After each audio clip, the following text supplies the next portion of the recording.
Terrence Maitland, I'm arresting you for the murder of Frankie Peterson. For the what? Selamat datang di Watch Mojo, dan hari ini kita menghitung mundur pilihan kami untuk 10 TV show tentang pembunuh berantai. And I had never heard of him. Like, you'd heard of Zodiac Killer, you heard Son of Sam, like you hear of all of these big, especially in the 70s and 80s. Di daftar ini, kita akan melihat serial televisi yang sangat fokus pada pembunuh berantai, baik nyata maupun fiksi. Namun, kita tidak akan menyertakan dokumenter apapun. Warning, ada spoiler alert di depan. Menurut kamu, serial apa yang paling menarik tentang jenis kriminal ini? Beritahu kami di komentar. Nomor 10, Bates Motel. Pada tahun 1960, Alfred Hitchcock memperkenalkan kita kepada siapa yang akan menjadi pembunuh berantai sinematik klasik Norman Bates. Serial A dan A Bates Motel adalah prequel modern dari peristiwa Psycho, mengikuti seorang remaja Norman Bates dan ibunya Norma. What's important is that we're together. You know, as long as we're together, then nothing bad can really happen. Right, Norman? Right, Mother. Keduanya tiba di White Pine Bay, Oregon, di mana mereka adalah pemilik baru sebuah motel. What do you think?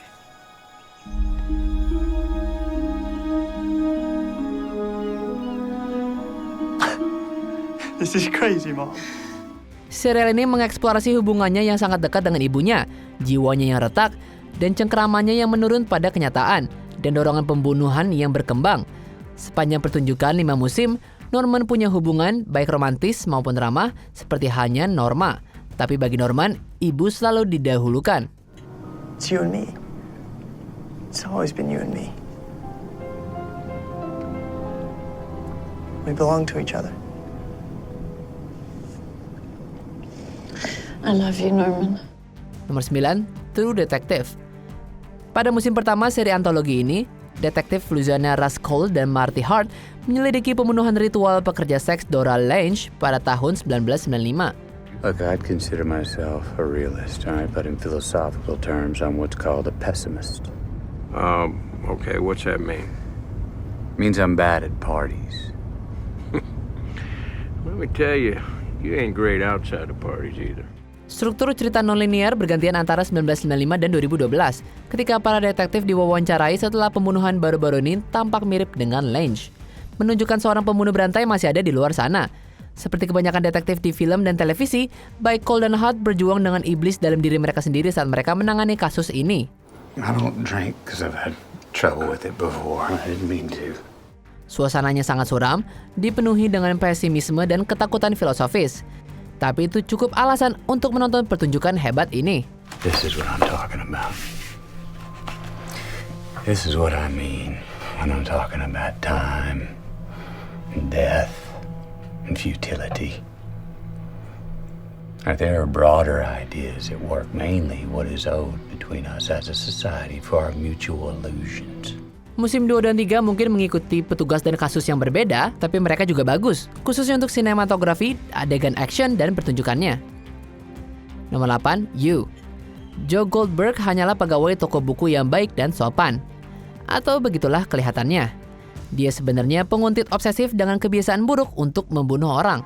Well, hello there. Who are you? Ketika Guinevere Beck yang cantik datang ke tokonya, itu adalah cinta pada pandangan pertama. Dan sayangnya bagi Beck, dia langsung menjadi pusat dunianya yang sangat bengkok. Percaya dia satu-satunya yang bisa menyelamatkan dia dari pengaruh buruk, seperti Xavier Complex. Joe melakukan segalanya untuk membantu Beck dengan cara yang ia pikir ia butuhkan. What you really need is someone to save you. I can help, Beck. Let me help you. Seperti menculik dan membunuh semi pacarnya Benji. Tapi kecenderungannya untuk tersesat dalam fantasinya sendiri hampir membuatnya dalam masalah. Jumlah korbannya meningkat di musim-musim berikutnya, dan kita berpikir tidak akan berhenti di situ saja. If it was between me and you, Benji, honestly, I would roll the dice. I would. Like you said, I'm not a killer. But this is about her.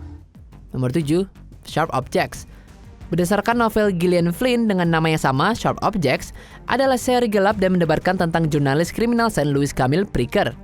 Dia dikirim ke kampung halamannya di Wind Gap, Missouri untuk melaporkan kasus pembunuhan seorang gadis.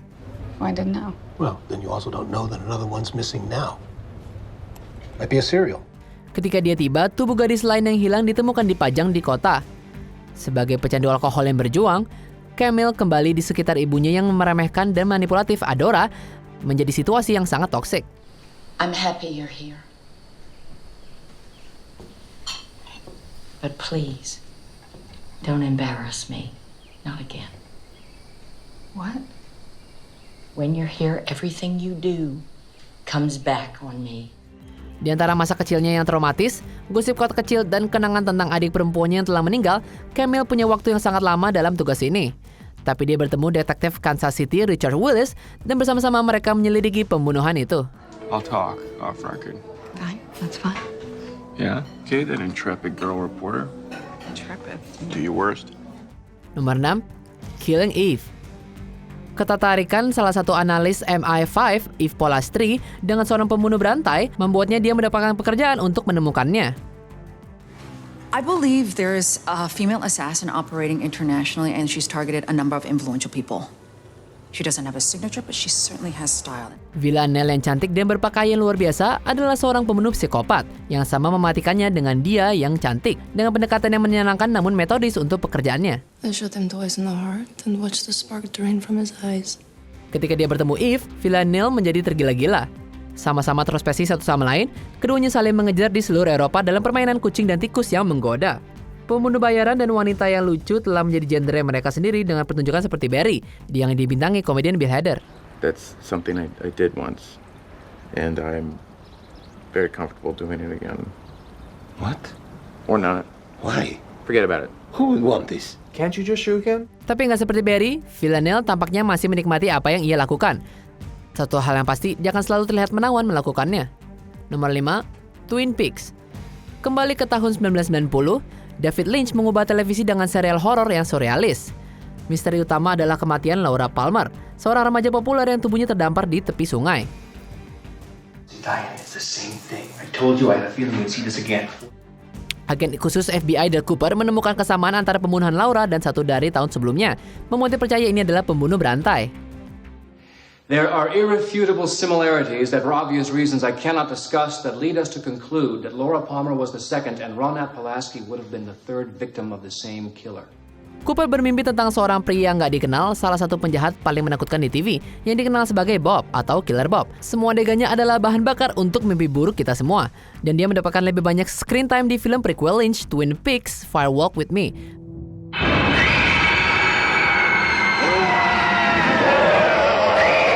Pada tahun 2017, sebagian besar pemeran asli bersatu kembali untuk musim ketiga, yang membawa lebih banyak pembunuhan dan kekacauan ke kota Twin Peaks dan sekitarnya. Nomor 4, Criminal Minds.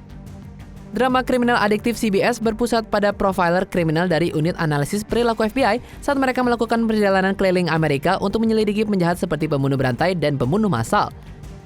Acara ini menampilkan pembunuh berantai fiksi yang terinspirasi oleh kasus nyata, dan seringkali pembunuh sebenarnya seperti Zodiac dan Jeffrey Dahmer.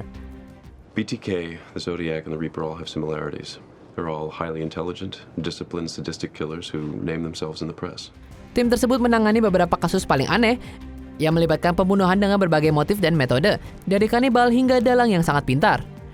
Para unsubs atau subjek yang nggak dikenal terkadang tertarik pada psikologi mereka sendiri dan mencari jawaban untuk menjelaskan perilaku mereka.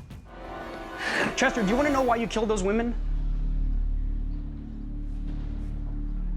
What? Earlier you said you wish that you were different. I can tell you why you killed them. Why you are what you are. Acara ini menonjol di antara banyak prosedur polisi karena BAU berfokus pada motif pembunuhan dibanding dari korbannya sendiri. Because the one thing that you always ask is the one that I don't understand. Why? Nomor 3, Dexter.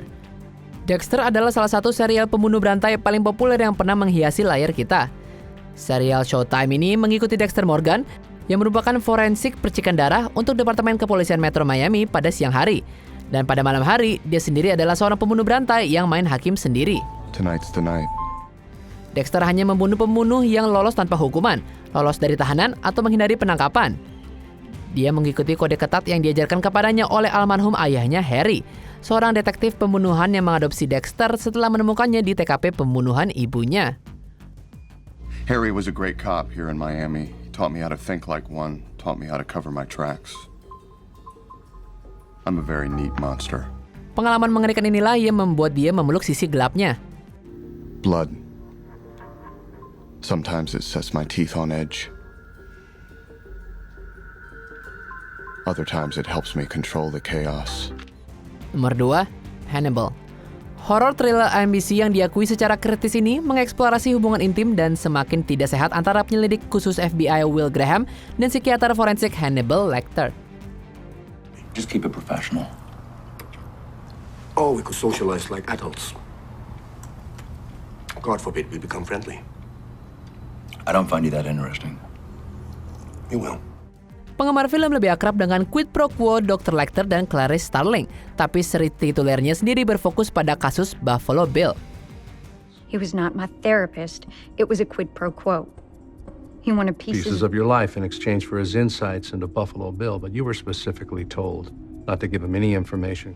Dalam Hannibal, pekerjaan Will melibatkan membenamkan dirinya dalam pikiran para pembunuh.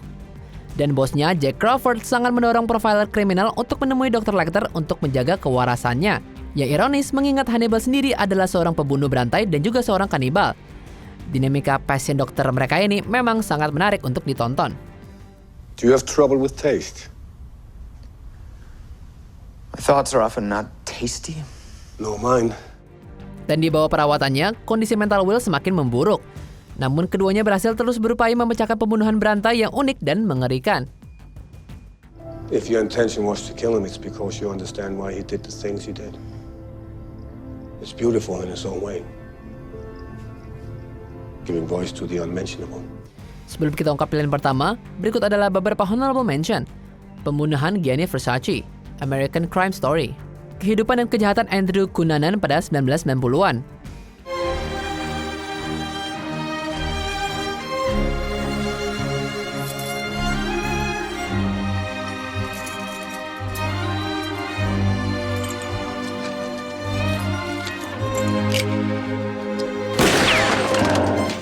Ragdoll.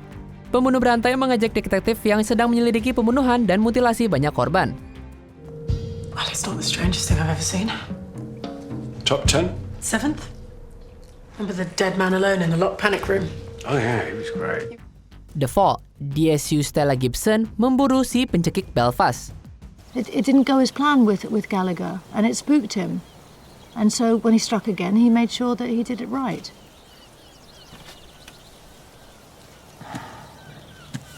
Two professional women in the early 30s. Luther, detektif berdedikasi yang sering melanggar hukum untuk menangkap pembunuh.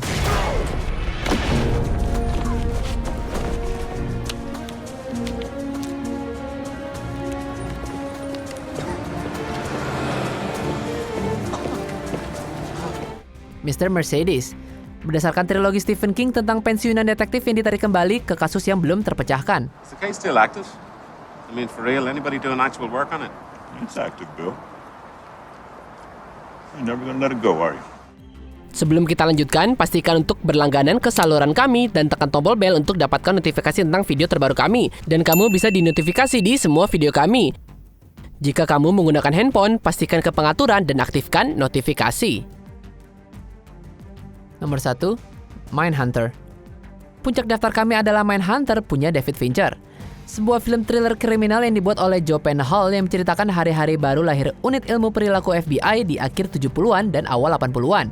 Seri gaya ini mengikuti agen khusus Holden Ford dan Bill Trench bersama dengan psikolog Dr. Wendy Carr saat mereka melakukan wawancara dengan pembunuh berulang yang dipenjara untuk sebuah proyek penelitian. The conversations with Kemper shed light on things we've been exploring in the behavioral science. There's a clear correlation with what we're finding at crime scenes. It proves that we're on track.